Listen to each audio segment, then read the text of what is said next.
This deck is a $100 budget and is designed to work well in mid-power. Lynde Cheerful Tormentor is 1 blue, black, red for a 2/4 with Death Touch. Whenever a curse is put into your graveyard from the battlefield, return it to the battlefield attached to you at the beginning of the next end step. At the beginning of your upkeep, you may attach a curse attached to you to one of your opponents. If you do, draw 2 cards. Lynde adds much needed support to the curse subtype, a subtype and archetype which previously had little to no support. What is a curse? A curse is an enchantment or a subtype which enchants a player. You will commonly put these on opponents, and they will either have an effect on just the player or on the player and the owner of the curse. Examples include Curse of Opulence, which whenever enchanted player is attacked, it will give both the player who attacked and the player who cast the Curse of Opulence a treasure. But something like Curse of Stalked Prey will only benefit the attacker. Either way, it's encouraging attacks against one of your opponents. We are running 18 of the 28 possible curses in this deck.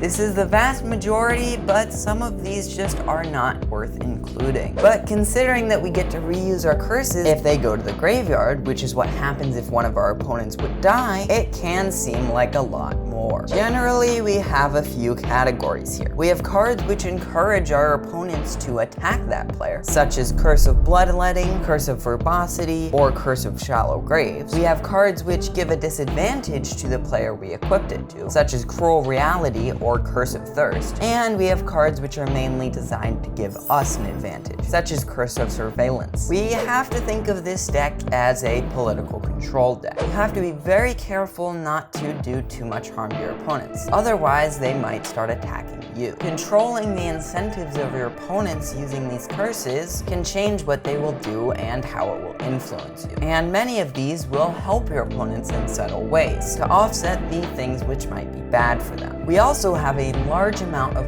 combat control cards. These are cards which will incentivize or force our opponents not to attack us, but to attack our opponents, such as the Impetus and Vow Cycle. The Vow Cycle will give +2/+2 and can't attack you or a planeswalker you control. You can even put this on your own creature in a pinch. The Impetus Cycle will give +2/+2, goaded, and trigger something whenever it attacks. These force your opponents not to attack you and increases the damage output on your opponents. Rite of the Raging Storm is a commonly overlooked card which I love. It will give each player 5/1s with trample and haste at the beginning of their upkeep, but those 5/1s will go away at end of turn and they can't attack you. In order to bump up the number of usable curses, we have clones. These will give us ways to make copies of our curses so we can get more triggers. Copy Enchantment is a classic example, which is 2 and a blue, and it enters the battlefield as a copy of an enchantment. Mirror Maid, Clever Impersonator, and Estrid's Invocation are quite similar. I have 9 pieces of ramp, which are exactly what you'd expect. Soul Ring, Signets, Talismans, Mind Stone, and Nightscape Familiar. I have 8 pieces of removal, which includes counterspells like Arcane Denial, Counterspell, and Negate, and permanent removal like Feed the Swarm, Infernal Grasp, and Chaos Warp. I have 9 pieces of draw, some of which are staples, but some of which synergize with our theme. Cards like Curse of Surveillance and Curse of Verbosity are great examples, but the regulars are here as well. Night's Whisper, Sign in Blood, Read the Bones, Factor Fiction, Painful Truths, and Faithless Looting are hard to get wrong, and putting them in just adds a lot of consistency. The lands are pretty simple too, and I am running 36. I have some Scry lands, Pain lands, and Fetch lands. The rest is just filled with basics. There's the other category, which includes Lightning Greaves and Swiftfoot Boots for protection, Grim Guardian to take advantage of auras entering and leaving over and over with Lynde. In the maybe board, we have a couple of the auras that I didn't include. Witchbane Orb, which will destroy all curses attached to us in case we want them to come back at the end step and trigger constellation effects,